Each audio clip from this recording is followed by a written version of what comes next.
much as the fear that we had going on. And the players obviously were paid $10,000 to $30,000 per fix. But what this does is it hits at the core of the identity in the sport, especially in the modern day betting era. College basketball today, only on SportsGrid. Basically, my co-host on Game Time Decisions, Josh Doan, is featured so much. And I also want to say this basically now confirms we are the premier Josh Doan network in all of sports media. No way no other show mentions Josh Doan as much as this one. Is that a success? Is that a failure? I don't know, but I think it's true. Game Time Decisions, only on SportsGrid.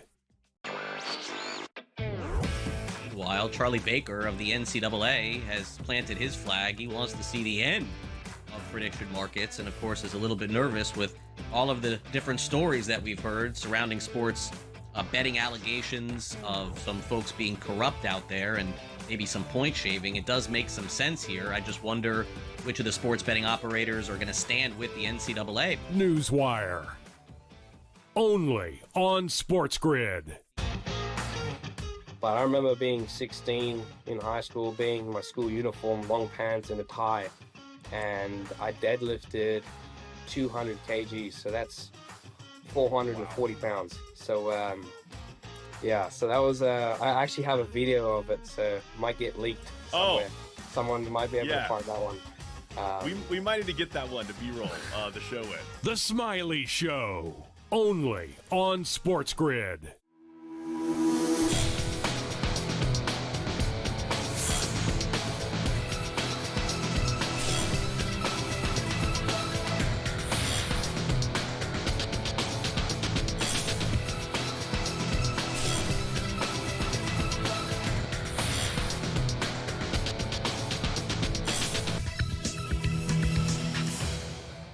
Welcome to NewsWire here on SportsGrid. I'm Craig Mish. Big news in the world of the NFL. We'll get to it. The new head coach is named in the National Football League. Also checking in on the latest around the league with Adam Kaplan as the Senior Bowl is upon us. Of course, the Super Bowl coming up next weekend as well. We'll also hear from some of the participants in our SportsGrid Sound-Off, the latest in both college hoops, NBA. Gilbert McGregor is here with us on the show to break down the latest in the National Basketball Association. Also, Dustin Gawker on the prediction markets, and we'll get into Major League Baseball's spring training just around the corner.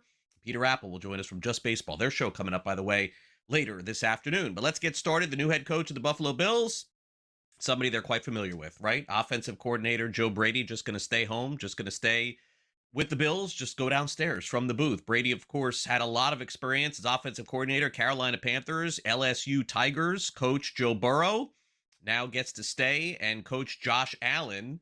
Obviously, the big move made here to improve the Bills' offense, but obviously this is going to go well beyond that. Got to make sure that the Bills get some players around Josh Allen to keep him as good and maybe even make him better next year. Joe Brady, the next head coach of the Buffalo Bills. Meanwhile, Major League Soccer has a new partnership. It is with a prediction market company, so here we go. Polymarket and the MLS announced a new multi-year partnership. Polymarket serves as the official and exclusive prediction market partner of Major League Soccer, the All-Star Game, the MLS Cup, presented by Audi and League Cups, and certainly Dustin Gawker will cover this with us. This is a major news story with a sports organization partnering up with the prediction markets. Meanwhile, it looks like Durante Jones is going to be the next defensive coordinator of the Washington Commanders. They made that move in the offseason looking to get better on defense. Hopefully this will for them. Andy Reid says that Matt Nagy should get another head coaching gig. He has served under Reid the last couple of years. We'll see if he does. We're running out of some options here. Only about 4 or 3 openings left. Also, Todd Monken could be the next head coach of the Cleveland Browns. They seem to be closing in on either him or Jim Schwartz as the next head coach. We'll see what the Browns decide to do this week, if it's those two candidates or not.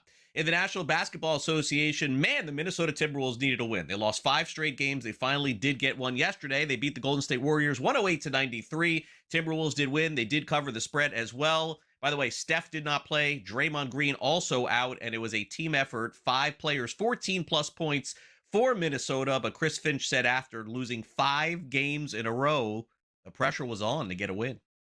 desperation, of course. I think just the guys just flying around covering for each other, regardless who plays. I mean, last night they built their lead with a lot of those guys, on the floor. So, we had kind of reminded the guys of that. They play fast. They play a little bit more random than when Steph is on the floor. With Steph, you can kind of figure out where they're trying to go a lot of times. But with that group, you just got to keep closing out, keep containing the ball, and I thought that was better for us. So. You expecting Draymond, Steph, Melton, Horford back on Wednesday? Yeah, Melton and Horford for sure, and hopefully Steph and Dre. But leaving them out tonight was because they're banged up, and the knee for Steph has been nagging him. So hopefully, getting today off, tomorrow off, he'll be ready to go on Wednesday. Been a tough go of it for the Warriors. Lakers, you could say the same thing, but last night an explosion on offense, specifically for Luka Doncic, one of the favorites to win the NBA's MVP. He'll be an all-star, 46 points, 12 assists, 7 rebounds. LA beat Chicago 129-118 as slight favorites. LeBron also 24 points in this one. A rare happy JJ Redick press conference discussing the offensive output for his squad.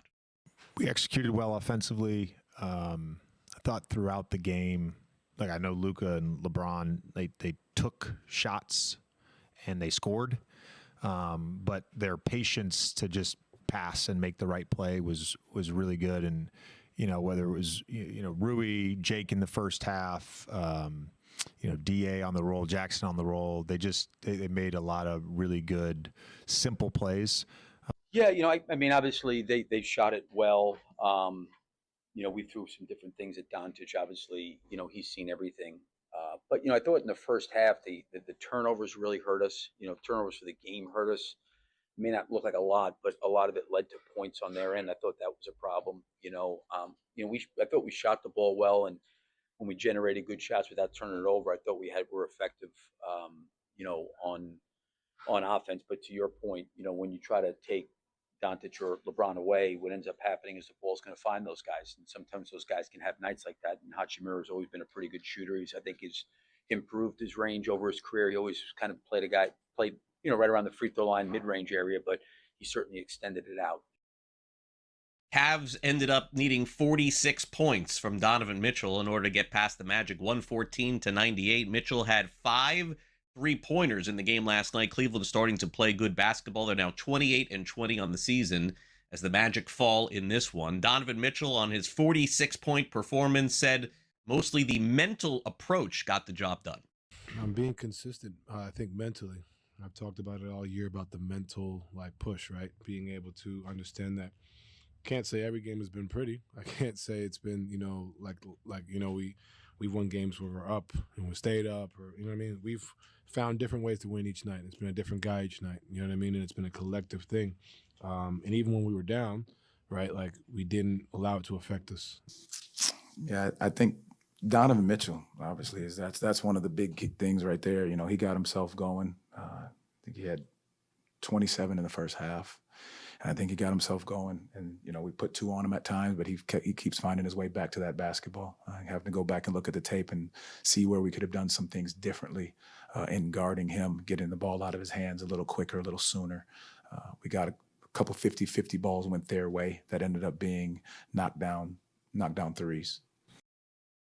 Also, one of the biggest blowouts of the season, Charlotte beats Philadelphia 130-93. Brandon Miller had 30 points in that game. Last night, biggest scare of the season for the Arizona Wildcats. They're still undefeated. Now make that 21-0 on the year as they take care of BYU 86-83. Wildcats up 10 points with just over a minute to go. BYU comes back. They just missed a shot at the buzzer that could have sent this into overtime, but Tommy Lloyd's squad still undefeated as they move closer into February. Obviously, great game, great environment. BYU is a tough place to win, and we knew it was going to be a real challenge. I thought for long stretches in the game we played great, and and they seem to have the ability to do. They surmounted a hard charge at the end, and fortunate for us, I didn't think it was going to get to that point, But it did. I mean, they had the ball with 11 seconds to go, down one, and Braden came up with a big time defensive play and got the rebound and made 2 free throws. So it's a big time finish for us. And we've been talking a lot about that. From going back to this summer, that there's going to be some games that come down to getting one stop, and we haven't been in a lot of them. So it was great to experience that and have it come out our way. By the way, 20-0 Nebraska has their undefeated streak tonight going on against Michigan. We'll see what ends up happening. Michigan, of course, top team in the country, so that's a good matchup this evening. Number 4 Duke beats number 20 Louisville 83-52. Duke 8.5-point favorites. Cam Boozer 19 points, 10 assists. Duke wins their 8th straight game. They're now 19-1 on the season. John Shire said all the right things despite his team blowing out the other last night. Yeah, I mean, I've said to you guys before, in January, I feel you get a chance to really learn, about the identity of your team and who we can be. That doesn't mean winning and losing. I think it just means, like understanding the process and understanding the areas you have to grow and get better. And I think the thing that you saw is those critical moments where they made shots or made a run. I thought the focus was there. Against Louisville, you can never rest because they're always moving. And I thought the discipline and the maturity showed up in those moments. End of the first half, as we got the lead. Start of the second half was a mature response. And again, man, I'm just so proud of the character. I'm just proud of the mentality of our guys. We'll be right back with Adam Kaplan, our SportsGrid NFL insider. Until then.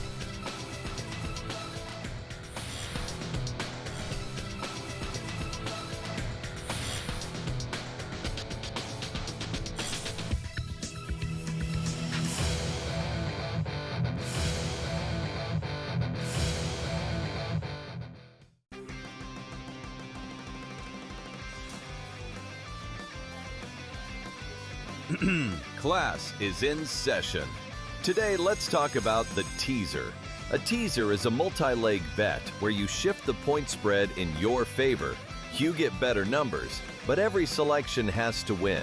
It doesn't matter what you bet if you don't have the insights. Tune into SportsGrid and get ahead of the class. But I remember being 16 in high school, being in my school uniform, long pants and a tie, and I deadlifted 200 kgs, so that's 440 pounds. So yeah, so that was I actually have a video of it, so it might get leaked somewhere. Someone might be able to find that one. We might need to get that one to B-roll the show with. The Smiley Show, only on SportsGrid. Marshall's a tough environment, though. Marshall's that sneaky road trip, in my opinion, and this has been like a decade long that Marshall's been fire at home and terrible on the road. That's a dangerous road game, but if you look at, there's no return game with Kent State. There's no return game with Akron. Maybe when they go to UMass with Frank Martin being such a good coach, he could really take teams out of their rhythm. But I think there's a case that they could be undefeated in the regular season. In-game live, only on SportsGrid. 57% chance of winning a PGA Tour major. Would I be wrong by saying I want to invest in the no on Scotty Scheffler? And that $100 investment would pay back $213 here. Everybody thinks Scotty's going to win. It's like 100 golfers in those fields each and every week in the majors, the best golfers in the world. I'm going against the grain, Joe. Give me the no on Scotty Scheffler. Prediction Markets Edge, only on SportsGrid.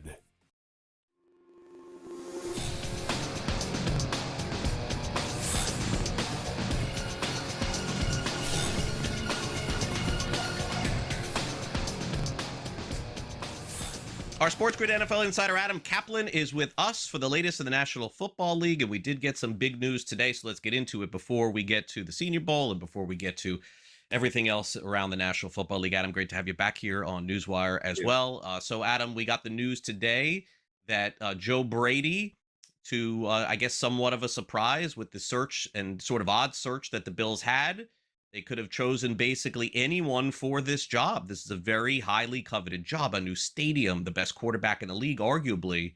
And they land in their own living room here with Joe Brady, who, by the way, I like a lot. I mean, Joe Brady gets a lot of credit for Joe Burrow's success at LSU. A lot of folks thought he got a raw deal in Carolina as well. I don't know if that's out there or if that's real or not. You would have to tell me. But certainly I don't think that the Bills' problems were the offense. I think the problems were the personnel somewhat, and I think maybe the defense too. I mean, you can weigh in better than me on this. All right, lots to unpack here. All right, let me first start off what happened in Carolina, because in my reporting on this 3 years ago. So what happened with Joe Brady with the Panthers was they fired him during the season is they felt he was not getting the pass targets of the football. He had trouble doing that. Now he's got a lot of energy. He's rebounded incredibly well. You got to give him credit despite that setback. Goes to Buffalo. They went from being a big time passing offense in terms of volume, and they took it off of Josh Allen's shoulders to a degree, and we'll talk about that in a second, kind of what their plan is going forward. But they became the supreme running team with James Cook, Dalvin Cook's younger brother, and he's been one of the best backs in the league. It's been a great story. No one saw this coming. They made a decision offensively. Now, part of it was, if you look at this is what you were talking about. Let's address this. Part of it was, if you addressed the pass target group, Craig, not very good. As one league source told me, they got a bunch of number threes who are actively been number twos and number ones for them because they don't have enough talent receiver. And I know Brandon Beane, they thought that Keon Coleman would have been that guy. It hasn't happened yet. They drafted to be their number one receiver, their ex receiver. Khalil Shakir is that guy. Good football player, but a great draft pick as a mid rounder. But he doesn't command the football like Coleman was supposed to. So the thing that Joe Brady will do now as the head coach, he's got to bring this thing along. He's got to be collaborative here now with the general manager, and they've got to figure out how to get the passing game better. And Beane, he addressed some of the questions very well last week. The reporters came at him pretty hard about where's the talent level of this football team. It's got to be better. It's just not good enough. You don't want it to have to come down to what Josh Allen did at Jacksonville, where he was superhuman, a superhero. You don't want him to have to do that to win a football game. And that's not Joe Brady's fault. To me, Brandon Beane has to do a better job of getting better talent. That's going to be the key here for Joe Brady going forward here. A young head coach, one of the youngest in the National Football League. What are you going to do to help the head coach succeed? It's a fascinating dynamic of what's going on this offseason with all of these coaches. And at least the Buffalo job now being secure opens up the door for Arizona and the Raiders and some of these other teams maybe to make their decisions, because Brady naturally did interview in other places as well. So very good point by you there. Now, let's get to the Super Bowl here for a minute. Yeah. Adam, you and I have not talked since Sunday. It is one of the most unpredictable Super Bowls going into of all time. We've seen that this is the first time in decades that two teams with the longest odds have qualified to get to this point. I mean, I saw that this one bettor can make over $300,000 on a $10 bet, simply put, in the end here. I mean, it is crazy to think that this could potentially happen. He's got to have the Patriots win, though, this one. So the Seahawks are 4.5-point favorites, total 45.5. I feel like this is a solid line here. Seattle, definitely the better team. And again, let's talk about home field advantage. There is none in this game. So that means if Seattle was at home playing in the Super Bowl, they'd be 6.5 or 7-point favorites, Adam. What did you make when you saw this line come out initially? Because for me, I didn't see anything in that Denver-New England game that I can even take to this game in the Super Bowl coming up here. All right. So first of all, the weather was so bad in Denver last week, particularly in the second half. It's hard to say, okay, well, New England now, hey, they're not that good. They barely won. Well, the conditions dictated, particularly offensively, you just couldn't move the football. Now, my own line being that it's a neutral site, though obviously it's West Coast, but the Patriots are playing a 3-hour time difference. They'll have plenty of time to acclimate as they get there Sunday. But my line would have been 4 or 4.5. Now, the line opened at 3.5. It's now up to 4.5. Some books have it at 5. Seattle's clearly the better team, okay? There's no question about it. Now, you and I have been doing NewsWire together all season, right? I told you to start week 1. For my mini training camp tour, the belief around the league was there's no dominant football teams. I didn't think it would be like this. Seattle's a good football team. They could absolutely be beaten. Now, Sam Darnold played lights out. He was incredible last week. Absolutely incredible. I was shocked, and I'll admit it. I got it wrong. I picked the Rams. I thought Darnold would implode. just like he's done in every big moment, but he didn't. It wasn't Stafford's problem. The Rams have a problem at cornerback. They've had it all season, but few teams have exposed it. Seattle absolutely exposed it last week. Agreed. And when you kind of take a look here, Adam, I know we only got a couple of minutes left with you, so later on we'll talk more NFL later in the week or next week as well. When you look at specifically the way that Seattle has sort of compiled their roster and organized everything this season, from the quarterback to all the defensive players that they have, it sure feels to me that, and I know that you liked them before the season too, it feels like we missed something, though, with Seattle. It doesn't feel like that with New England, because everyone said, yeah, the Patriots are going to win their 10, 11 games because their schedule is soft. I don't know how we got such a blind spot on the Seahawks this year to get all this far with all those other teams that were in contention. I thought 12 or 13 wins was possible. Yeah, as you know, they were one of my breakout teams. Now, you could say, how are they breakout team when they're 9-8 last season? Well, that's just above 500. I thought they'd go way higher and be much better, and they were, but I didn't think this good, but it's comparatively to the rest of the National Football League. So, yeah, and I can't wait to talk about prop numbers and halftime bets and all that stuff. I like looking at that stuff. But overall, Seattle's clearly better than New England. New England's defense is really, really good, and that's where you worry about Darnold. Is the pumpkin going to break? Yeah, that's sure. the thing you worry about with Darnold. But, man, they're playing really good football. I mean, I don't know that it'll break after last week. I mean, that was the biggest stage he's ever played on. He did pretty well. But you're right. You never know. At home, that's true. You never know. All right, Adam, enjoy the rest of your week. We'll catch up soon. Thanks again. Thank you.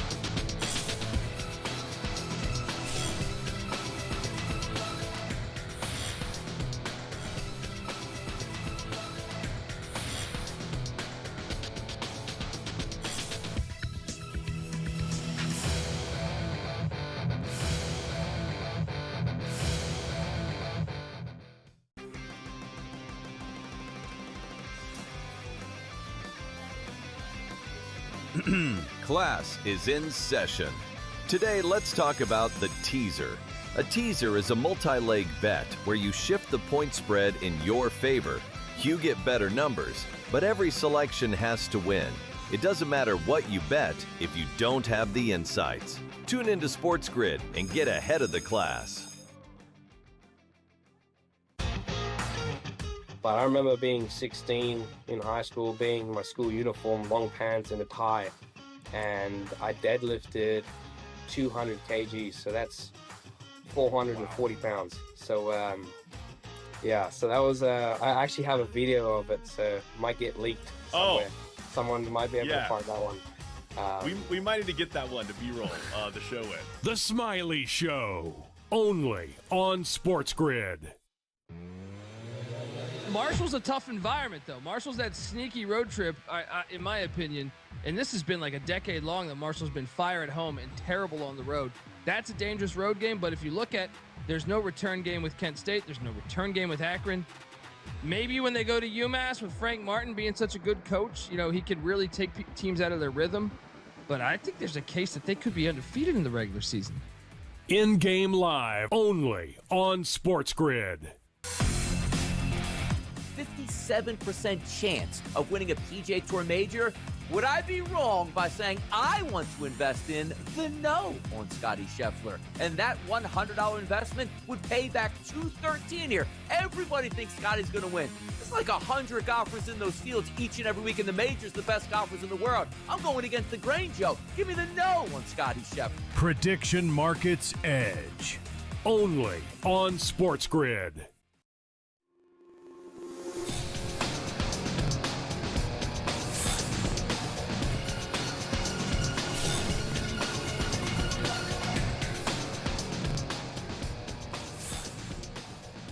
Welcome back to NewsWire here on SportsGrid. We've got a Super Bowl coming up next week. And by the way, we got some great players going involved in this thing, including a guy that played on the Rams, knows all about getting to the championship, and certainly Cooper Kupp will have his hands full with that Patriots defense. We'll get a preview of the game and also hit on Jaylen Brown, the Boston Celtics, who talks some NBA as well. By the way, Gilbert McGregor coming up soon, too. Time now for the SportsGrid Sound Off.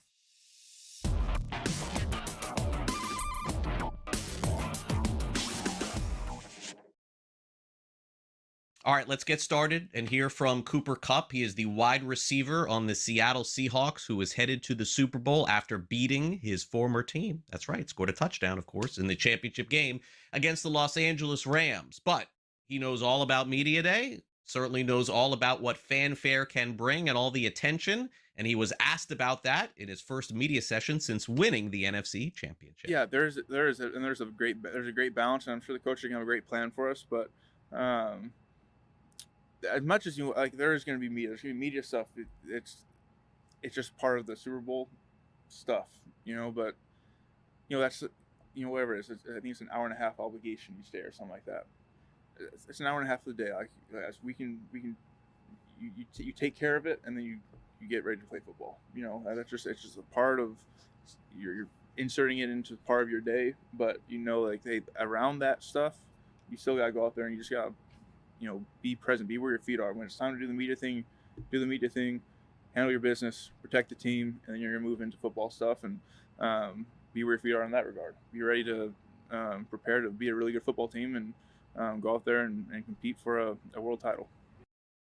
Meanwhile, the story in the AFC has been defense. Whether it was Denver or New England, both those teams played great defense to get to the AFC Championship. Naturally, it was the Patriots who came out on top.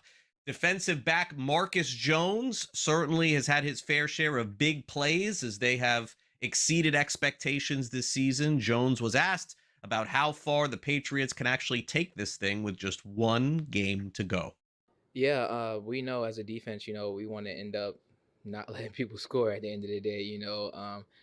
At the end of the day, we're always trying to get the ball back to 10, and whatever we need to do on the defensive side, we're trying to do it, force them to punt the ball and everything, and taking it one play at a time and then one drive at a time as well is very important. So getting those clutch 3 and outs is very important to be able to punt the ball and not allow them to put points on the board.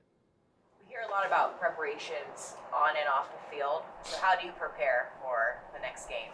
Yeah, first off, the main thing is recovery. Being able to do that. Having 2 weeks is very important. Being able to get our bodies right and get acclimated for the situation of, it's not going to be as cold as it was the past few games that we played in. And then also, first off, we're going to celebrate and, be happy about that. But preparation wise, we're going to take it exactly how it's been going, learning what they like to do on early downs, third down, things like that, the weapons that they have. They have a veteran quarterback back there as well. So whenever we get down in the details, we're definitely going to do that. So.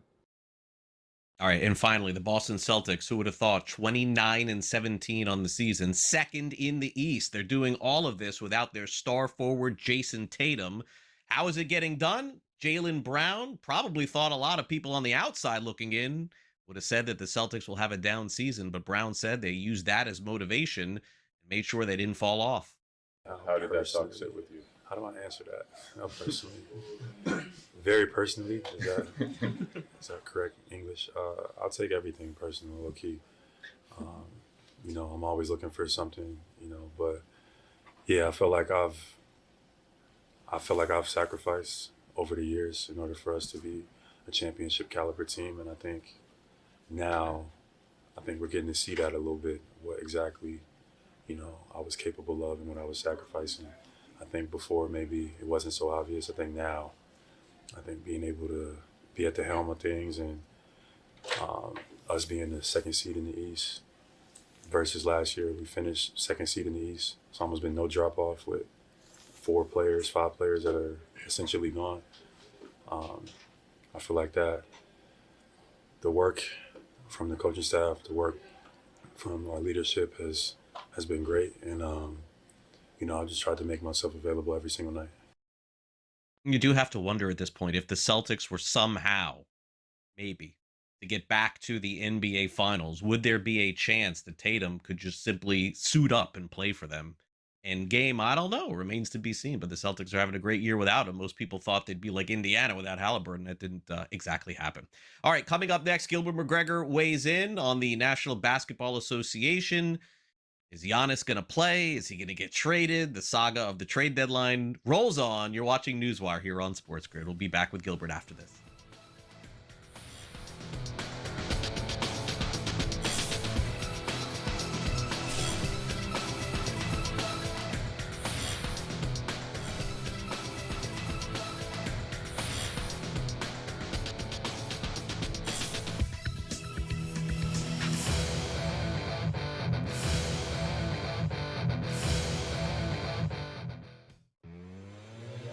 Marshall's a tough environment, though. Marshall's that sneaky road trip, in my opinion, and this has been like a decade long that Marshall's been fire at home and terrible on the road. That's a dangerous road game, but if you look at, there's no return game with Kent State. There's no return game with Akron. Maybe when they go to UMass with Frank Martin being such a good coach, he could really take teams out of their rhythm.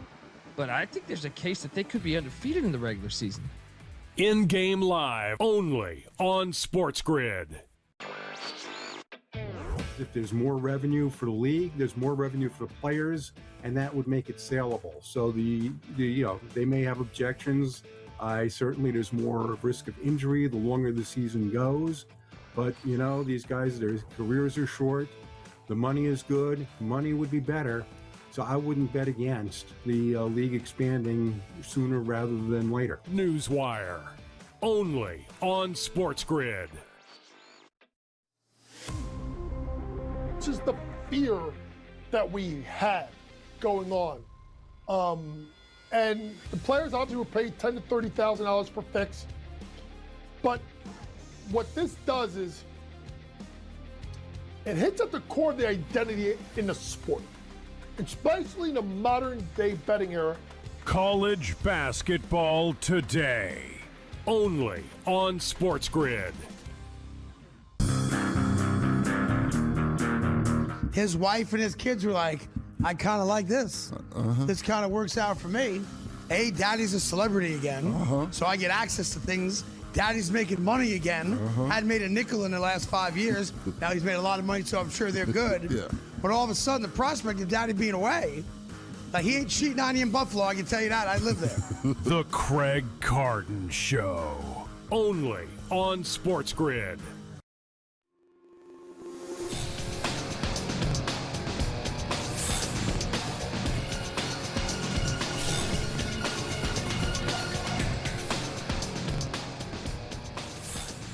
Welcome back to NewsWire. Let's check in out west in the desert where Gilbert McGregor is up early with us to get ready for the NBA games tonight. Of course, we'll discuss that and also recap everything that happened last night in the NBA as well. Gilbert, great to catch up with you. And before we get to the games, let's get to the drama, the reality show that is the NBA. Giannis Antetokounmpo, is his time coming to an end in Milwaukee? I mean, first of all, I don't even know if this guy's healthy or not, let alone we don't even know what these tea leaves really even mean. Does he really want to go? Does he want to stay? Rich Paul may be getting involved in this situation too. I guess we'll have to listen to his podcast to find that out. I mean, you can't make this stuff up. At least the good news here to me is it's one season without James Harden asking for a trade. I feel like we're 7 years in of every single season with this, but I don't know. What do you make of this, Gilbert? This is a really hard one for me because I root for these small markets like Milwaukee to survive. How do they survive without Giannis if they make a deal like this? You know what, Craig? It's been hard to get a read on this Giannis situation. It kind of feels like he has been torn, honestly, and that he realizes that the Bucks can't really do much as currently constructed, and everything that they've traded in years past to get guys like Drew Holiday and Damian Lillard has basically stripped them of any assets to bring anybody else in. And it almost feels like we're working to an inevitable ending of them having to trade him and part ways with him for the franchise's health and future long term. But I believe that Giannis is too loyal to actually ask for that trade. And I feel like he's kind of wanting them to do the work for him and say, look, okay, we've reached the end of the road. Let's do it. But until that happens, it just kind of feels like it'll be this long stalemate. And now the trade deadline is 9 days away. So it could happen and it might not happen. And we're having this conversation again in the off season. So it's an interesting saga, a tricky saga, but I think Giannis's loyalty is where it all stems from. Yeah, it does feel like an off-season move to me. I mean, how you do this right now under some pressure doesn't really make a lot of sense. All right, so let's get to last night in the NBA. We'll start off with the Doncic show, the Luka show. It's 46 points, 12 rebounds, 7 assists, and 8 3-pointers. I should have probably checked before we came on here on FanDuel to see where Luka is as opposed to Shai Gilgeous-Alexander. Lakers win 129-118. I got to tell you here, you know, SGA probably ends up winning the MVP again, but I mean, Luka keeps putting up 45, 46 along the line here, Gilbert. He's going to put up a fight here toward the end.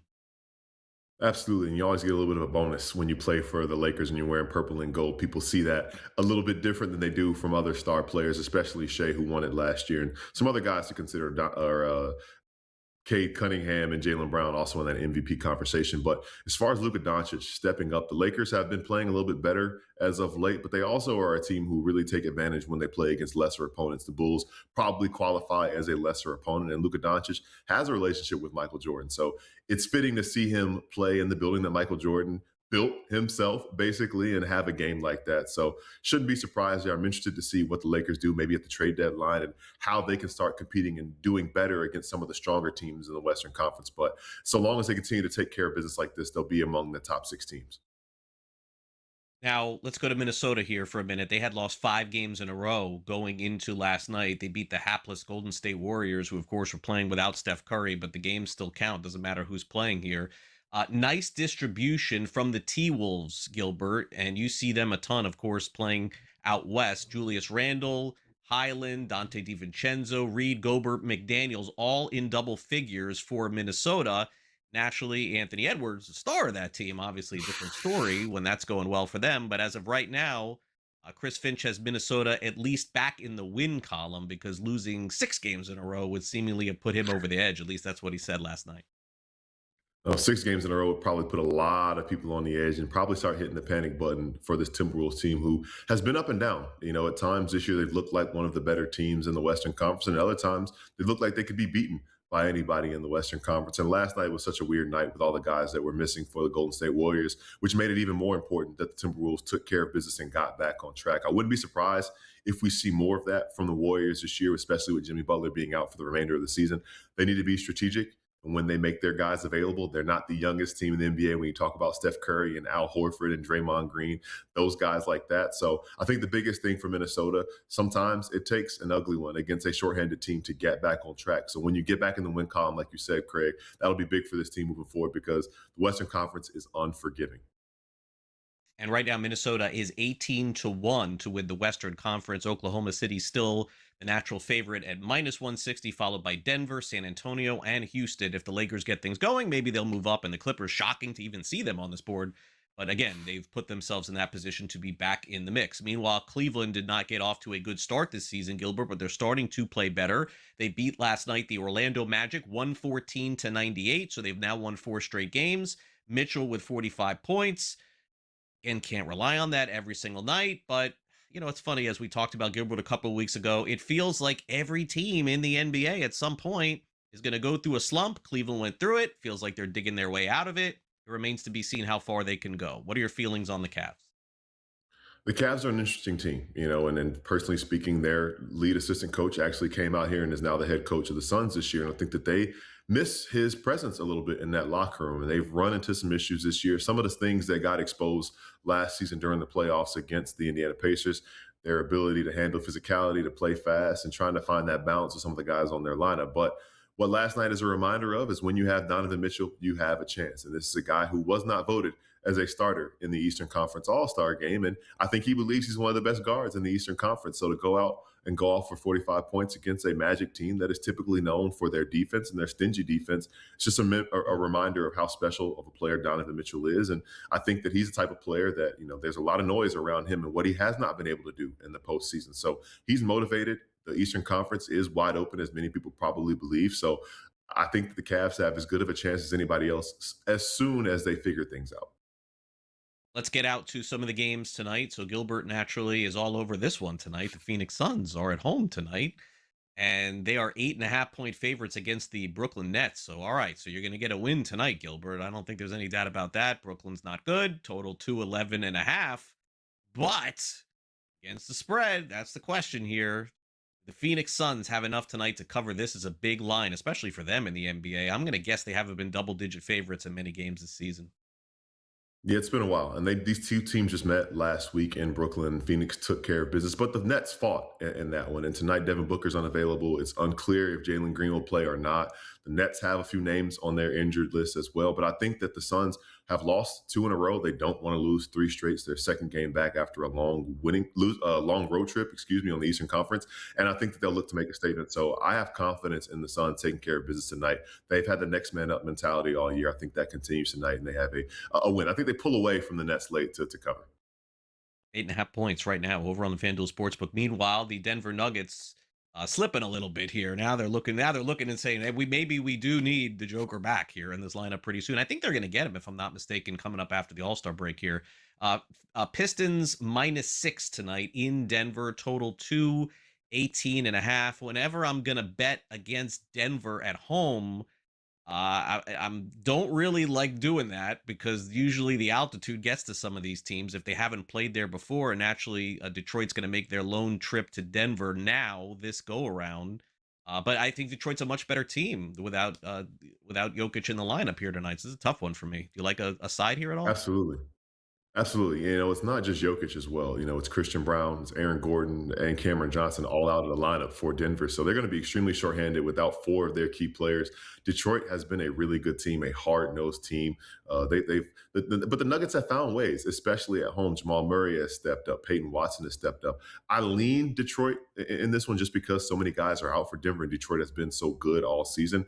But it's going to be a tricky one. I feel like Denver could just come out and maybe keep things close, especially you mentioned the altitude as well. So that's one to keep an eye on. Regardless, it's going to be a good game. But if I had to make a choice, I would say Detroit because Denver is missing 4 of their key players. All right, Gilbert, and we'll enjoy your coverage tonight. For those of you who are out west and want some good Phoenix Suns coverage, Gilbert McGregor and Phoenix Sports, he is your guy tonight, and the guys and girls covering the game tonight. Thanks again, Gilbert, for coming on. Really appreciate it. We'll chat again next week. Sounds good, Craig. Looking forward to it. All right, Gilbert McGregor joining us. Coming up next, Dustin Gawker is in the house. We have Major League Soccer partnering with a prediction market company. Latest on that next.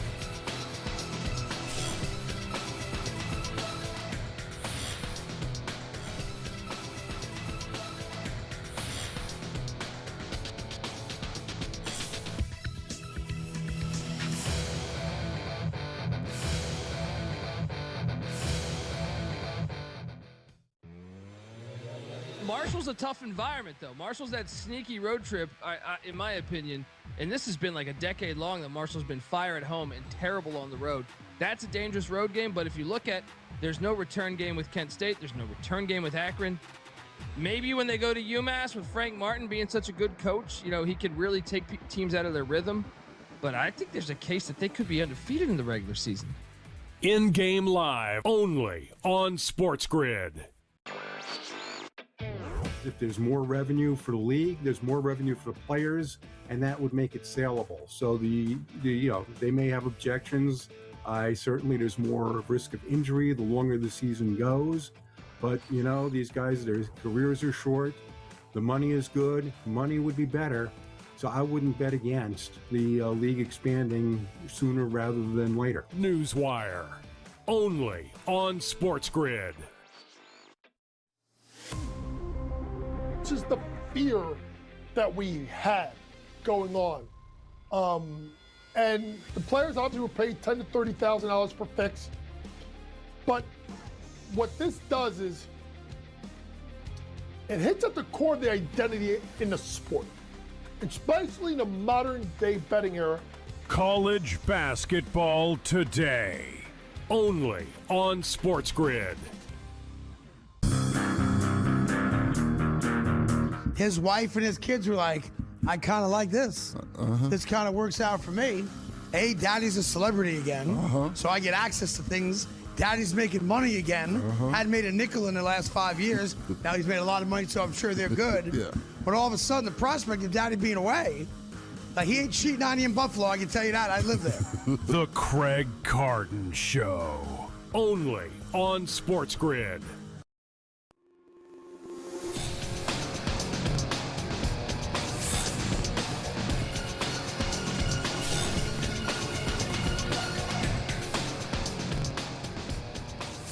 Welcome back to NewsWire here on SportsGrid. We got Dustin Gawker in the house. Make sure you catch his Substack and also subscribe to it. Listen to his podcast, the very latest on the prediction market saga, which continues here in 2026. Great to have Dustin back aboard here on the show. Dustin, welcome in. All right, so, last week we find out that Bryson DeChambeau on the Live Tour is partnering up with a prediction market, and now we have not just, the National Hockey League, with it seems like maybe 1 or 2 teams potentially dipping their water into partnerships. We have Major League Soccer partnering up here with Polymarket, And this is significant news because it's sort of, while it doesn't fully endorse prediction markets, I guess in some way, Dustin, it kind of does, right? Normalization of prediction markets, and the league's realizing that these are kind of here to stay, at least at least for the next few years. Like, either you get comfortable with them existing and you being involved and like trying to do integrity monitoring and things like that, or you just sit it on the sidelines, or you can fight it. Like, I think the NFL, what's really interesting is whether the NFL, NBA, and Major League Baseball get involved with this in any way. The NFL has definitely been laissez-faire. The NBA and Major League Baseball, you could at least imagine a world where they do a deal like this. That's a marketing deal that also has protections in terms of integrity monitoring. And you can see this really heavily in the MLS language. We had, they said that they're looking at integrity monitoring that allows them to do this. It also helps them because, MLS is still a second or third tier sport, quite obviously in the United States. And they would love to have more engagement from betting, trading, or whatever you want to call it. So, this is only with Polymarket. The NHL deal was with both Kalshi and Polymarket. We'll see if MLS does other things. They didn't say this was necessarily exclusive, so we could see other prediction markets.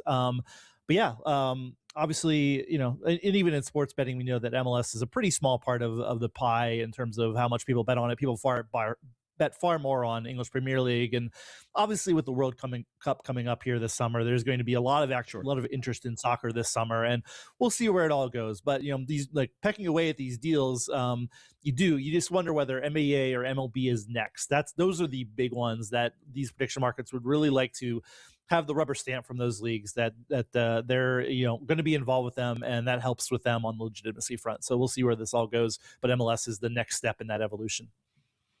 So the championship games have come and gone. Kalshi is reporting some very big numbers and big success in terms of predictions made on their site. The only thing left, Dustin, in terms of mega events for the next few months, I would guess. I mean, I don't know. Actually, the World Baseball Classic may be a really big deal, Dustin. Let's not underrate that. I think that's going to be a very big deal here in South Florida. But you have the Super Bowl, and then you have, of course, the NCAA tournament typically on the calendar as big events. So I guess coming off the AFC and NFC Championship, what does Kalshi and some of these prediction markets believe could be the numbers for the upcoming Super Bowl next Sunday? Yeah, I mean, we're going to be guessing a lot, but what I could tell you is Sunday with the AFC and NFC championship games was a record for daily on Kalshi and all of its partners. More than $500 million was traded, not just on the games. About half that was on the games, but everything else. So volume that's the most we've ever seen in a single day at Kalshi. That's huge. A lot of more than $250 million on just those two games alone, and parlays associated with it. So really big numbers. We have this kind of soft period here in between those games and the Super Bowl, but what will the run up to the Super Bowl look like? And then how much will there have been? I think when I checked yesterday, it was something like $150 million had already been traded via Kalshi on who would win the Super Bowl this year. Like, you can trade on it, obviously, just like futures all year round. So what's the number going to be? I think that's what I guess I'm here to kind of speculate on. Like, right. Could it be $1 billion? Could it be $1 billion? I think it absolutely could be. Once we have more time before the game, live betting it, live trading it is really a huge part of it. And like, who will win the game? That is, if it's a good game, there'll be lots of activity during the game. That's what prediction markets are really good at capturing. So, I don't think $1 billion in total volume is out of range. I'd say maybe it's even low. We could definitely see more than that.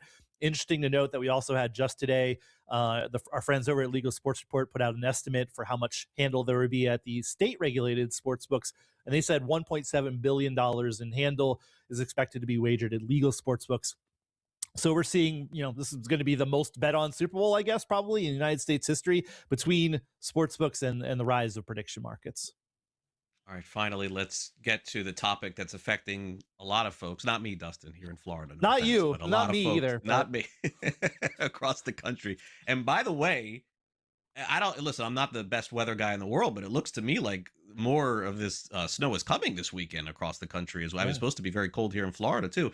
So Polymarket, Kalshi accepted predictions on the weather, on the snowfall, I guess, this past week. And I can only imagine that they're going to do this again, I would guess, this weekend, too, based on what I'm seeing here. I don't know. I know it's going to be super cold across the country. I don't know about snow.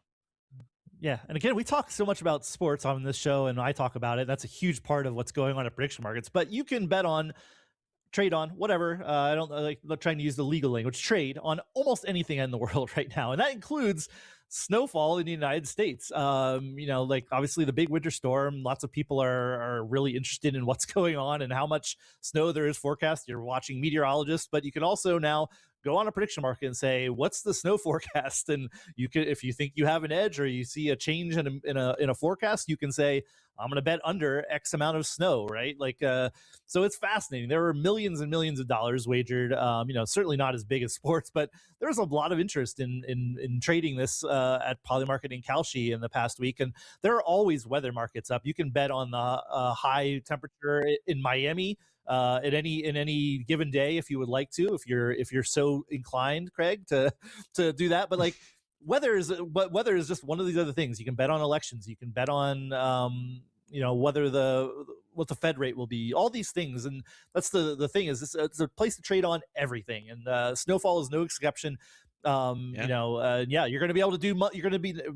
You can do monthly snowfall totals. So if you want to trade on how much it's going to snow in a certain city next month, you can do that certainly, and see if you know what you're talking about. Yeah, and I see here the state of Florida, North Florida, may actually get snow this Sunday, which could be crazy. All right, Dustin, thanks again for coming on. Really appreciate it. We'll talk again next week. Cheers. Thanks for having me on. All right, Dustin Gawker, make sure you subscribe to his podcast as well. We'll be right back with Hillary McAfee discussing esports with Hugo Baumgartner exclusively here on NewsWire. Don't go away.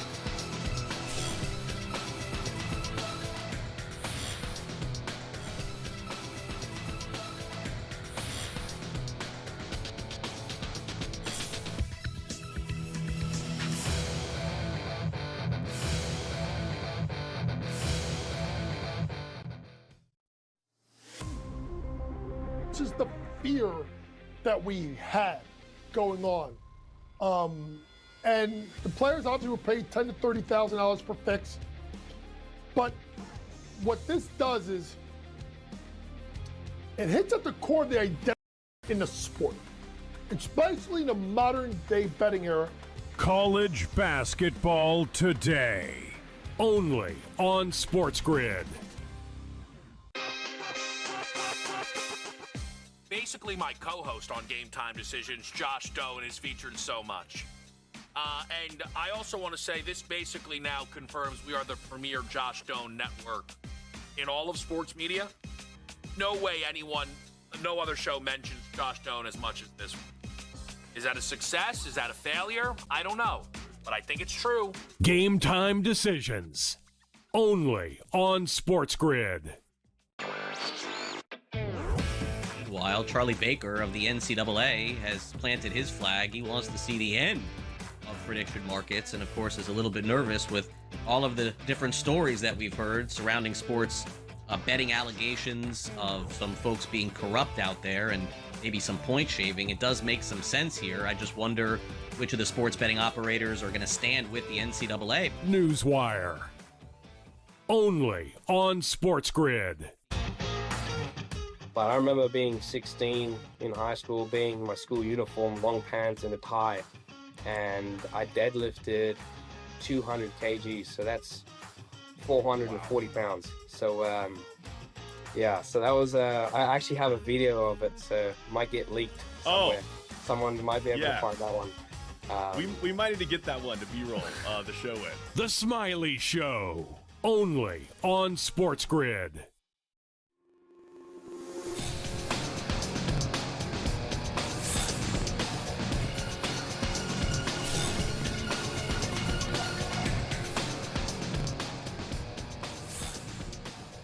Welcome back to NewsWire here on SportsGrid. You know, Brazil has changed their legislation quite a bit over the last year, and especially in the sense that they're offering esports gaming. And so naturally that has changed the equation as to what folks can do and not do in terms of sports betting as well. So let's check in with esports gaming's Brazil's Hugo Baumgartner, who has the very latest on the legislation out there. He ended up speaking to our very own Hillary McAfee at the G2E conference back in October. So across the country and across the world, e-gaming taking center stage. All right, welcome back to G2E. We're here with Hugo Baumgartner. He is the Chief Business Officer. Correct. Of Esports Gaming Brazil, but I'm not going to try to say the first word, but you can say it. Esportes. Yes, yeah. I'm not going to try that. We're going to leave that to you. Okay. So what's going on? What are you doing here this year? I mean, I've been around the industry for around almost 30 years. So Las Vegas is a show that I really like to be back. Every time I insist to be in Las Vegas because it's where I started with my career, the first show that I came back 20 plus years ago. So I really enjoy coming to Las Vegas to see some friends. So that's why I always come here and make sure that I can see what's going on in the US market. Yeah. And Brazil, you guys had a pretty monumental year so far in January with the passing of that bill, and over the past 10 months, what's that been like for you? Yeah, that's a good question. Brazil, it's huge. Online gaming is huge. And we are happy that the government understood that should regulate it. And they did it last year. And then from January 1st, Brazil is regulated. Over now, we have about 9 to 10 months of regulation. We understand that everybody in the ecosystem is learning. What I mean with that, I mean the operators, clients, government, regulator, and public opinion. So everybody is trying to go around and understand how everything works. Not everybody is well educated about our industry. So there is a huge mission to educate everyone, so everybody will have the same information how everything works in our industry, which it's being done by everybody, and I think that will take some time to everybody understand and comprehend everything about how it works. I think that we are good. The government's doing, or the regulator is pushing very hard against illegal, because we do have illegal gambling in Brazil yet, and we believe that is around 50 to 60% yet of the illegal. So government already understood that they should push them back, that they should try to get them down.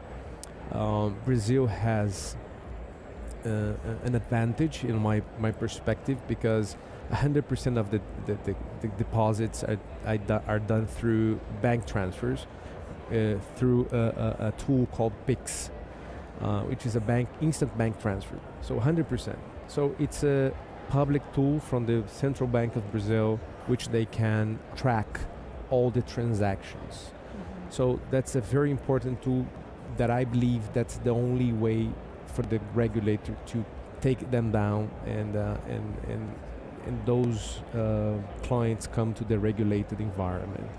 So of course that is still only 9-10 months. It's still new, so I think that in the near future, 2 to 3 years, we have a minimum illegal gambling in Brazil. That's my perspective. What are you most excited about over the next year with Brazil? It sounds like you guys have kind of hit some little bit of some speed bumps, but you're still charging ahead, and the public is catching up. What do you anticipate over the next year for Brazil?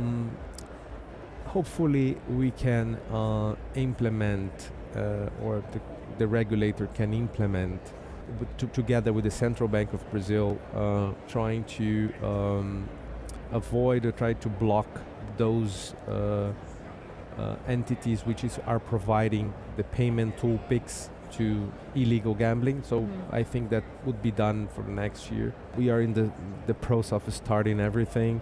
I always say to people, to friends, we're only 9 months or 10 months now, so we have a lot of process going on, but it's promising. Brazil is huge, and it's very promising, this market. Yeah, sounds like you guys have a lot to look forward to yes, next year yes. as everything gets ironed out. Well, I hope you have a wonderful show, and thank you so much for being here. My pleasure. Thank you so much for the invitation, and when you need it, I'll be here. Absolutely. Thank you.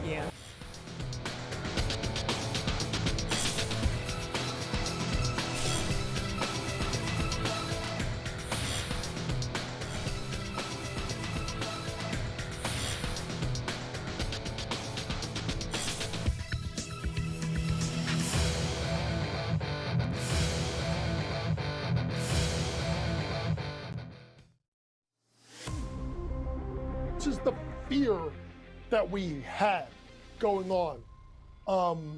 And the players obviously were paid $10,000 to $30,000 per fix. But what this does is it hits at the core of the identity in the sport, especially in the modern day betting era. College basketball today, only on SportsGrid. Basically, my co-host on Game Time Decisions, Josh Doan, is featured so much. And I also want to say this basically now confirms we are the premier Josh Doan network in all of sports media. No way no other show mentions Josh Doan as much as this one. Is that a success? Is that a failure? I don't know, but I think it's true. Game Time Decisions, only on SportsGrid. Meanwhile, Charlie Baker of the NCAA has planted his flag. He wants to see the end of prediction markets, and of course is a little bit nervous with all of the different stories that we've heard surrounding sports betting allegations of some folks being corrupt out there and maybe some point shaving. It does make some sense here. I just wonder which of the sports betting operators are going to stand with the NCAA. NewsWire, only on SportsGrid. But I remember being 16 in high school, being in my school uniform, long pants and a tie, and I deadlifted 200 kgs, so that's 440 pounds. So yeah, so that was I actually have a video of it, so it might get leaked somewhere. Someone might be able to find that one. We might need to get that one to B-roll the show with. The Smiley Show, only on SportsGrid.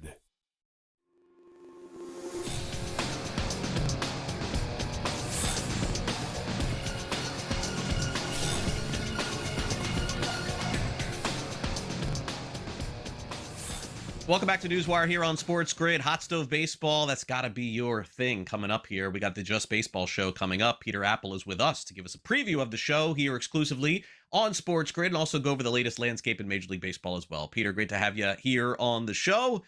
All right, so we got to wait, I think, here until, pitchers and catchers report here a little bit. We get some trickling news here on some of the fan fests, but teams do seem to be a little bit of in a holding pattern. And I think, Peter, that's only natural because we've gotten to the point where executives now want to see their guys, right? Like they want to see what they got, let them get to camp and then decide to make some moves or not. But we did get one, albeit not huge signing. Some money was spent by the San Francisco Giants, who have been very quiet this offseason. They did sign Harrison Bader to a 2-year contract. Bader's been popping around everywhere in Major League Baseball over the last few years. But hey, he got a 2-year deal now, finally. So it would appear as though, barring some catastrophe with the Giants, that he'll man their outfield for 140, 150 games this season, and maybe even do it next year as well. Absolutely. And I think he got this 2-year, $20.5 million deal because of his late surge offensively last year for the Phillies. And speaking about the Phillies, I'm a little bit surprised that they decided to go with Adolis Garcia on a 1-year, $10 million deal instead of just giving this money to Harrison Bader, because it's one thing to surge late offensively, but the reason Harrison Bader is getting a multi-year deal is because of the high floor defensively. And to be honest with you, I'm a little bit frustrated that I didn't think that the Giants would be a perfect landing spot for Harrison Bader, because you look at their center field defense last year, they were near the bottom in defensive runs saved, outs above average, fielding run value, and it's in large part because Jung-Hoo Lee, ever since the Giants brought him over from the KBO, just hasn't done enough defensively in center field. You bring in Harrison Bader, who is still one of the better defensive players at the center field position. You put him in there and it makes their defense a lot better, because you also have Heliot Ramos in left field, who is, to put it nicely, not very good at left field. Yeah, you did. You just put it nicely there. Thankfully, his parents and family not watching the show today, because they wouldn't appreciate that, Peter, but it's okay. That's you, not me. All right, let's go to the Chicago White Sox, who waited to make an offseason splash by signing Sir Anthony Dominguez to pitch the back end of their games. Had such a nice season, I believe, for Toronto, if I'm not mistaken, last year. Dominguez has always been in high leverage situations and pitching well. The White Sox traded Louis Robert to the Mets, seemingly freed up a little extra cash there. And so now, let's just be honest, Dominguez chased the bag here. Figured maybe this is his last multi-year deal. Let me get paid. Yeah, I think that's a fair assessment on it. One thing that I do want to note though is how many back end trios and bullpens you look across the landscape of Major League Baseball have their 7th, their 8th, and their 9th inning guy all striking out over 11 per 9 last year. The list is short. And you look at the 3 that they have, Sir Anthony Dominguez, Jordan Leisure, and Grant Taylor. All 3 of them have electric stuff. But I think what the White Sox want to do by bringing in Dominguez is move Grant Taylor back to the rotation. Because you look at the White Sox lineup right now, and I know they're coming off 60 wins and nobody's really paying attention to them. But during this rebuild, those guys are getting a little bit older that were rookies last year or were in the minor leagues. The lineup looks a little bit more exciting. And then you look at the bullpen and see that trio, but potentially putting Grant Taylor in the rotation. You see it forming, right? There's a lot of teams in Major League Baseball who don't seem to have a plan, and it seems to be just the same old thing every year. The White Sox, they took their licks, and I think they're getting better and better, and I think this points towards it. Yeah, and by the way, the White Sox, not just with Dominguez, but certainly with the Murakami signing and bringing in Sean Newcomb, they've definitely made themselves better going into the season. I don't think anyone's going to mistake them for 90 wins or anything like that, but give them credit for at least bouncing back into what appears to be the end of a rebuild or the middle of a rebuild. Meanwhile, Jose Altuve of the Houston Astros at a recent event, I guess, revealed that they've asked him not to play in the WBC. Why do you think? I have no idea. And I was looking around and it doesn't really make a lot of sense to me. I mean, he is getting older, so I guess it would be injury related. And I know he's dealt with a few things over the years, but it just seems like, I guess, either the Astros don't want him or he doesn't want it. I really don't know. Yeah, I mean, it would seem to me, Peter, I mean, he did get hurt in the World Baseball Classic last time, and maybe that's part of it. But when you have a player of his significance, certainly coming from Venezuela and batting in the middle of that lineup, I mean, and by the way, Peter, this is probably his last go of it, I would guess, at the Yeah. World Baseball Classic as well. It's kind of hard to tell a player no. I mean, is it fair to speculate maybe that he knows that? I mean, I don't want to speculate here, but I guess I'm going to do it because that's what we do. That maybe the truth is that he doesn't want to play, but he doesn't want to say that he doesn't want to play. I mean, is that sort of the deal here? I don't know. And I think it's fair to speculate that. I think you can speculate a lot of different things. Is it because of the injury that you pointed to? Is it that he feels just this late in his career that he wants to put all of his focus into the Astros? Because you look at the Astros right now, and a lot of those core guys have left, right? And you only got a Yeah. few years left of this Astros team before inevitably they might have to tear it down again. So maybe he just wants to go full bore into this season and is kind of using this as a way to get out of it. I'm really not sure.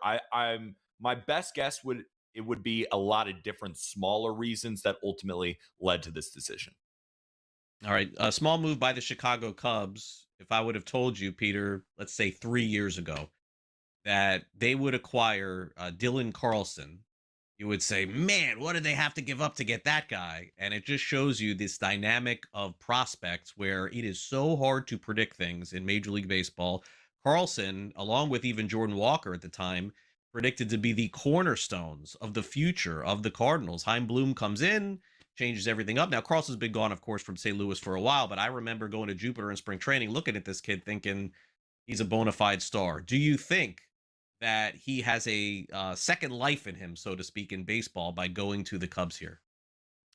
He's one of those players that I've always liked because of his ability to switch hit. I always thought he was a plus defender at a premium position in center field. And a lot of smart teams have brought him in, right? Most recently, the Rays. And then, of course, the Cubs are bringing him in. And I'm sure they're kind of seeing what we've all seen for a while, that there is potential in there.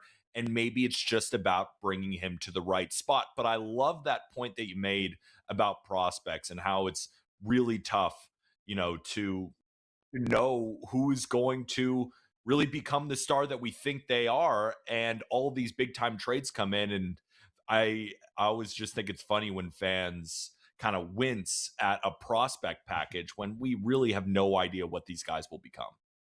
No, you don't. And especially a guy like Carlson, who was thought so highly of. By the way, Peter, let's take a look at the National League Central odds at the moment. Very tight with three teams, Cubs, Brewers, and Reds.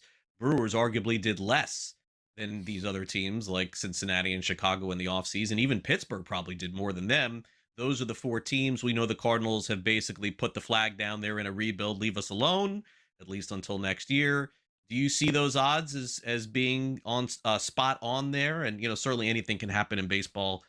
But do you think Cubs, Brewers, Pirates, and I would ask in that order? Seems like we discount the Brewers every year and then they end up finishing near the top. Exactly. I think it's fair to say that the Cubs should be at the top right now because their roster is better than it was last year, but I'm not knocking the Brewers down to plus 260. I know it's not exactly the same roster, but they do this every year. It's like we haven't learned. I've hit some 4-1, I've hit 8-1 on the Brewers to win the Central before, and more than likely that's where my money will be again. Peter Apple with us from Just Baseball. We'll take a quick timeout and we'll come back and hit on the remaining free agents. And there are some significant names out there in the landscape of baseball that are probably going to sign over the next month or so with a team. Also, if you want to learn more about Just Baseball or any of the other shows that we have going on here at SportsGrid, take out your phone and scan this QR code. It is the SportsGrid app. It's completely free and you can stream our shows 24 hours a day, 7 days a week, exclusively via the SportsGrid app. We'll be back with Peter right after this, so stay with us on the grid. Don't go away.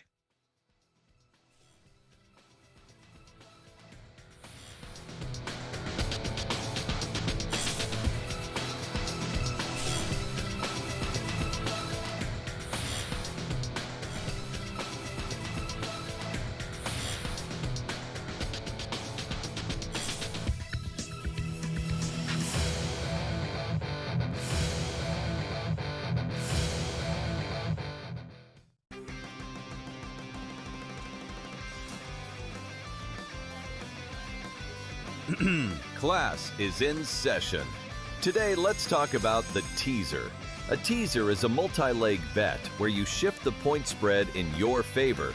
You get better numbers, but every selection has to win. It doesn't matter what you bet if you don't have the insights. Tune into SportsGrid and get ahead of the class. But I remember being 16 in high school, being in my school uniform, long pants and a tie. And I deadlifted 200 kgs, so that's 440 pounds. So, yeah, so that was, I actually have a video of it, so it might get leaked somewhere. Someone might be able to find that one. We might need to get that one to B-roll the show with. The Smiley Show, only on SportsGrid. Marshall's a tough environment, though. Marshall's that sneaky road trip, in my opinion, and this has been like a decade long that Marshall's been fire at home and terrible on the road. That's a dangerous road game, but if you look at, there's no return game with Kent State. There's no return game with Akron. Maybe when they go to UMass with Frank Martin being such a good coach, he could really take teams out of their rhythm. But I think there's a case that they could be undefeated in the regular season. In-game live, only on SportsGrid. 57% chance of winning a PGA Tour major. Would I be wrong by saying I want to invest in the no on Scotty Scheffler? And that $100 investment would pay back $213 here. Everybody thinks Scotty's going to win. It's like 100 golfers in those fields each and every week in the majors, the best golfers in the world. I'm going against the grain, Joe. Give me the no on Scotty Scheffler. Prediction Markets Edge, only on SportsGrid.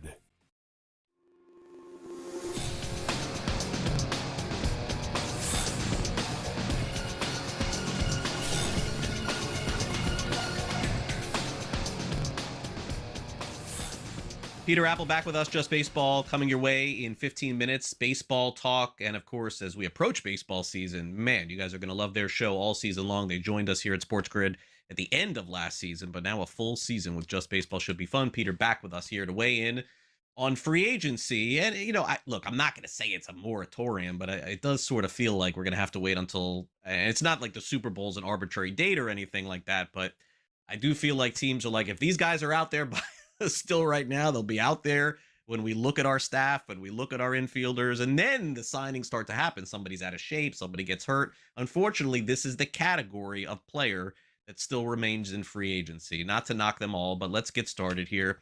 Man, my buddy Zach Gallen. I did not think he would be in this spot, Peter, but here he is. I mean, look, he just didn't have a great free agency season, and he sits on a market where teams, again, kind of know what they have, what they want already. There's probably, unfortunately for him, a better pitcher out there than Framber Valdez, who's still available. We see reports here that say that Gallen could do a short-term deal, Peter, and then opt back out, go somewhere else. I saw some Arizona stuff pop up over the weekend. And you look historically, Peter, what's interesting with Gallen's numbers, let's use a 3-year sample. Last year was the worst year of the 3. So I think he's a pretty good gamble for someone, don't you? I agree and disagree. And the reason I'm in between is I can't decide, are Gallen's best years in front of them or are they behind them? Because if you look at the progression, it's just gotten worse and worse and worse, like 2023 to 2024 to 2025. And albeit, his free agent year ended up being the worst of them all with an ERA above 4.5. The good part about Zach Gallen is he can eat innings. I mean, it's 180 innings, rinse and repeat, right? So, and that's kind of unique on the market right now. It's hard to find guys you can feel good about going 6 innings or more, right? The Mets just traded for Freddie Peralta. Half of his starts last year were 5 innings or less. So that's the positive. But how good will those 6 innings be start in and start out? And I think that's why a lot of teams are questioning Gallen because of last year and how it's just gotten progressively worse. Yeah, no, I think that is fair. Gallen, though, ain't 36 years old. I mean, he still should have 3 good years ahead of him, 4 good years ahead of him, but maybe it is that short-term deal to prove it and then go back out to free agency. So perplexing, that would be the one with Framber Valdez, because you talked about rinse and repeat. That's what this guy has been every single season. So maybe I'm missing something in the advanced metrics here that point to Valdez going the other way. Some folks are using a single pitch against him, the one that he threw to his catcher that crossed that up, as the reason why no one's going to sign him. I cannot believe that really is the case. He's been a World Series pitcher. He's been a high-level pitcher for Houston, pitching in the very biggest games. And so maybe this is just a battle, Peter, of Valdez feeling like he's better than the offers that he's gotten, maybe a lot better than the offers that he's gotten, because I didn't expect him to go all the way into February without a team. Yeah, it is interesting discussing Zach Gallen than Framber Valdez back to back, because you look at Gallen and it's more of a quantitative argument. We're looking at his numbers because there's nothing, that we have to talk about with the person of Zach Gallen. And unfortunately, with Framber Valdez, it's less about the numbers and more about what happened last season, right? We saw the switch up. It was not a good look.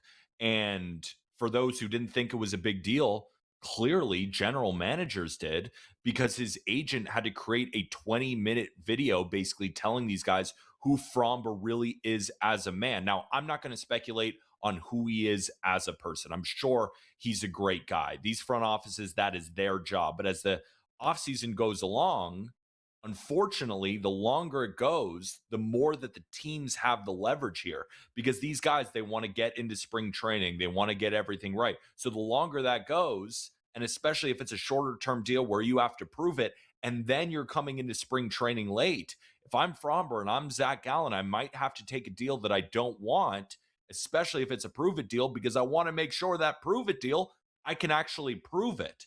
And I think that's where both of them are kind of going to land. And the one team that's in the best position to pounce is the Baltimore Orioles. They need to make one more move in their starting rotation, and they can kind of see, all right, is Gallen going to be a 1+1 deal? Will Framber go a 3-year deal, maybe even less than that? They're in a great position to get either one of these arms.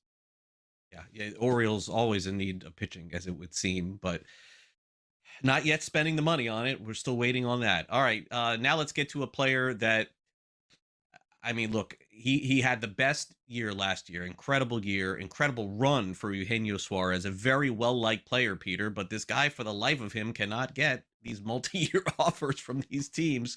49 home runs, 824 OPS, 118 runs driven in. At some point, Suarez is going to deliver a massive home run for a team that's going to put them, give them wins. He's a player that everybody should want. But Peter, nobody does. We go through this every year with this guy. He's always traded. He's moving on. He's going to other teams. I think teams don't really know how to value him right now because you look at 49 home runs and 118 driven in. Can he replicate that? Because all that power got him to an 824 OPS. What if he hits 30 home runs next year? Still solid, but he's hitting 230. He's striking out 30% of the time, and he's hitting 30 home runs. Is that a player that you want to give a multi-year deal of $20, $25 million to? Probably not. Munetaka Murakami, who we just talked about, who might look a lot like that, just signed a 2-year, $34 million deal, and he's 26 years old. Gino is now aging. And also, a rougher part of Gino's game is his defense. So really, it's all about that power, and teams are probably looking at him and saying, are we going to get 49 home runs again? Probably not. So then what do we pay him? It's probably not what he wants. Yeah, no, it's tough. All right. Before we go, Peter, what's coming up here on the show in about 10 minutes from now here on SportsGrid? Oh, it's a really fun show. We ranked the 5 best off seasons so far in Major League Baseball. We're looking at 5 teams who added the most and are looking the best going into 2026. And we also discussed Harrison Bader to the Giants. We talked a lot about the fit there and also about the Phillies situation, getting Adolis Garcia instead of Bader, and then Sir Anthony Dominguez going to the White Sox. I think it's an intriguing move. I really do. All right, so we'll catch Peter and Aram and Jack McMullen. They do a fantastic job. That's coming your way in 10 minutes from now, exclusively here on SportsGrid. Peter, we'll catch up again soon. Spring training around the corner. Thanks for coming on. Thank you. We got Last Licks coming up next. A big move for now a former Duke quarterback. We'll be right back. Don't go away.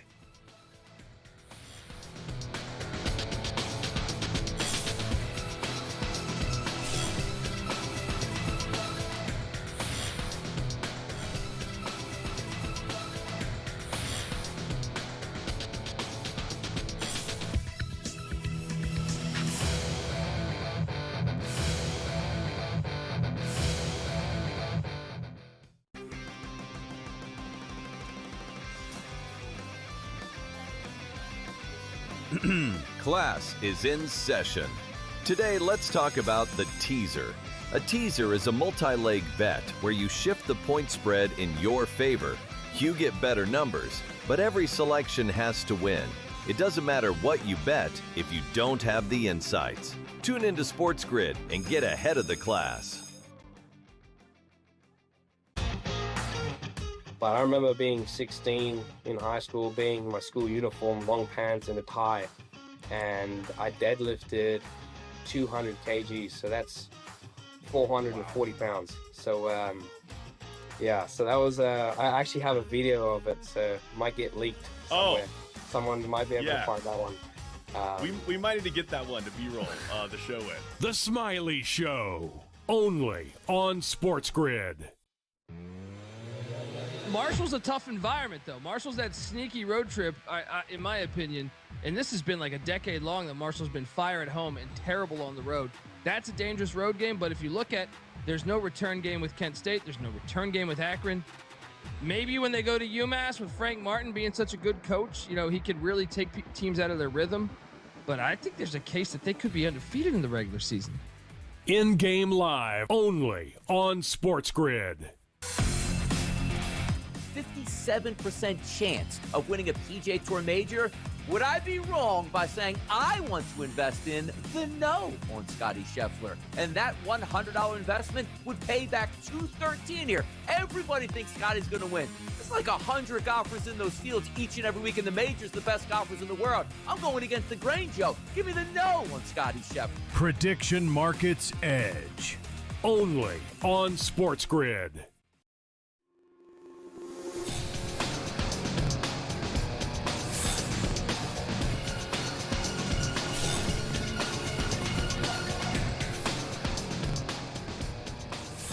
Welcome back to NewsWire here on SportsGrid. I was poking fun earlier in the show. We were talking about this prediction markets, and I was actually kidding around with Dustin Gawker talking about snow in Florida, but just saw an interesting weather note here that says for the first time in, I think, 50 years, there's a small chance that it will snow in Tampa, Florida, on Saturday and Sunday. It's not near me, but close enough to the point where it actually could happen. 0.3 inches of snow scheduled, forecasted for Tampa, Florida. Okay.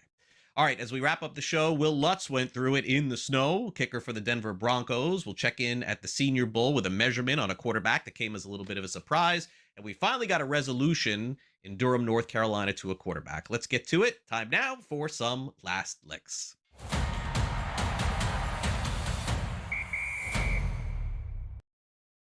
All right, if you haven't heard this story here, it was, we still don't know all the details here, and I think that's kind of important here. But Duke University on social media posted this morning that they have come to what they said is and use this word, resolution with quarterback Darian Mensah. Now, Mensah, very high-level quarterback for the Blue Devils, decided even after signing his NIL deal, a multi-year deal with Duke, that he wanted to leave the school and just take his bag, so to speak, and go home.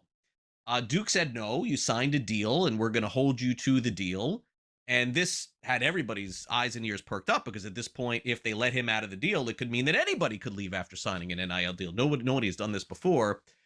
So we don't know the details, and we don't know if this kid Mensah's agent or NIL company, whatever, gave money back to Duke. I'm guessing that's what happened, but I don't know. But they have come to an agreement. So Mensah, the very high-level quarterback in the ACC, is going to go, arguably, allegedly, to another school in the ACC, in the University of Miami. Carson Beck, who graduated, is going to go into the NFL draft. Mensah could potentially play at UM next season. There's nothing official. That's just what's being speculated, because Miami is still yet to sign a transfer portal quarterback. So good news here for both sides, for Duke, for Miami, for Mensah as well. But we still do not know the fine details as to what he had to give back in order to get out of his NIL deal and his contract as well. After the Broncos lost in that heartbreaker to the New England Patriots over the weekend, Will Lutz, who missed what could have been a game-tying field goal from 40-some-odd yards, was pretty, adamant after the game. In fact, when reporters asked him why he missed the field goal, he had mentioned something along the lines that maybe they were not set up correctly for him to kick the field goal, alluding to the weather, alluding to the snow that was on the field, maybe not knowing exactly where they should have been set up. And that certainly caught a lot of people by surprise, because even if that is the case, you could call a timeout, you could get things figured out. Lutz definitely has walked those comments back. He went on social media and said that we, the media, and all of us, misconstrued his comment that he made after the game on Sunday, saying that they were set up in the right spot, and that was the proper kick, and his field goal just got tipped and blocked by the Patriots, and it's all his fault, not blaming anybody else. Now, this is naturally what somebody does when they want to keep their job, and I'm sure he had a talking to. Somebody said, hey, look, don't blame anybody else. It was you that missed the kick. Indeed, it was. I don't know about that decision, by the way, to try and make that field goal in the snow, but Lutz says that the missed field goal was all him. Let's not blame anybody else. They were set up now in the right spot. So probably frustrated, I would guess, after the game. All right, finally, let's get to the Senior Bowl. It was once highly thought of that Diego Pavia not just potentially could win the Heisman Trophy Award. You may remember this going into the season. He was one of the favorites, but maybe end up being a first-round pick at quarterback in the National Football League. But Pavia, of course, played at Vanderbilt, played at a very high level, listed at 6 foot on Vanderbilt's team website. So he was the runner-up, of course, for the Heisman Trophy Award winner, and again is looking to be a number 1 pick in the draft, but this is not going to help his cause. Pavia's Senior Bowl measurements came in at 5'9" and 7/8", which means closer to 5'10", and not at 6 foot. Now, doesn't matter what height you are, you should be able to play in any league, but they do hold that against you. And now you kind of have to wonder what Vanderbilt was thinking all these years, posting him at 6 foot when the kid is only 5'10". There have been quarterbacks drafted very highly, Kyler Murray, Drew Brees, that have not been 6 foot, but that is usually the measuring stick for a first-round quarterback. I don't know if this measurement pushes Pavia into the second round of the upcoming NFL draft. That'll do it for our show today. Thanks again to Adam Kaplan of SportsGrid, Gilbert McGregor of Phoenix Sports, Dustin Gawker, and thanks to Peter Apple of Just Baseball, which is coming your way in less than 5 minutes. Thanks again to our director, Luke, for my producer, Frank. I'm Craig Mish. Enjoy the rest of your Tuesday. See you back here Wednesday for our next edition of NewsWire.